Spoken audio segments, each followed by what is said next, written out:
இந்த வில்ல ஜென்9 படத்துக்கு நான் அப்படி தான் பார்க்க போறோம். கேவினோட புரொடக்ஷன்ல, ஹரிஷனத்தோட டைரக்ஷன்ல, அனிருத்தோட மியூசிக்கல்ல தளபதியோட கடைசி படம் தான் ஜென்9 திரைப்படம். 2026க்கு அப்புறம் விஜய் சார் வந்து படங்கள் நடிப்பாரா, நடிக்க மாட்டாரா அப்படிங்கிறது எல்லாருக்கும் ஒரு மிகப்பெரிய கேள்வியா இருக்கவும் செய்யுது. விஜய் சார் கிட்ட இப்போ ரீசெண்டா நடந்த ஒரு அவார்ட் ஃபங்ஷன்ல, சில்ட்ரன்ஸ் அவார்ட் ஃபங்ஷன் ஒவ்வொரு வருஷமும் விஜய் சார் நடத்தவும் செய்வார் இல்லையா? அந்த ஒரு அவார்ட் ஃபங்ஷன்ல ஒரு பொண்ணுமே கேட்கவும் சிரிப்பாங்க.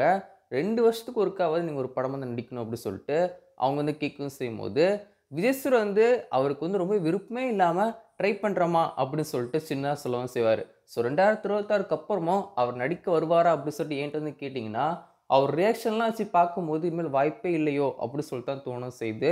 வெயிட் பண்ணி பார்ப்போம்.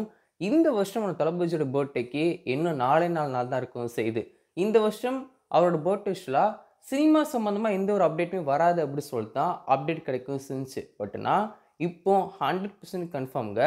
ஜென்9 படத்துக்கான கிளிம்ஸ ஜூன் 22 அப்படி இல்லன்னா 21ஆம் தேதி விஜய் சாரோட பர்த்டேக்கு முந்தின நாளே ரிலீஸ் பண்றதுக்கு அதிகமான சான்ஸ் இருக்கவும் செய்யுது.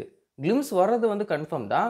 பட் நான் ஜூன் 21 இல்ல 22 அப்படிங்கிறது ஒரு சின்ன டவுட்டா இருக்கவும் செய்யுது.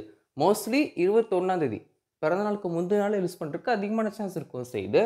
போன வருஷம் வந்து பார்த்தீங்கன்னா, the greatest of all time படத்துக்கான கிளிம்ஸ் டீம் ரிலீஸும் பண்ணியிருப்பாங்க. ஜூன் 22 கரெக்ட்டா காலையில 11:01க்கு ரிலீஸும் பண்ணியிருப்பாங்க.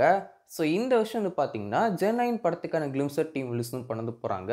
ஸோ இந்த ஒரு கிளிம்ஸ பொறுத்தவரைக்கும் ரொம்ப ரொம்ப ஸ்பெஷலான ஒரு கிளிம்ஸ் அப்படின்னு சொல்லலாம்.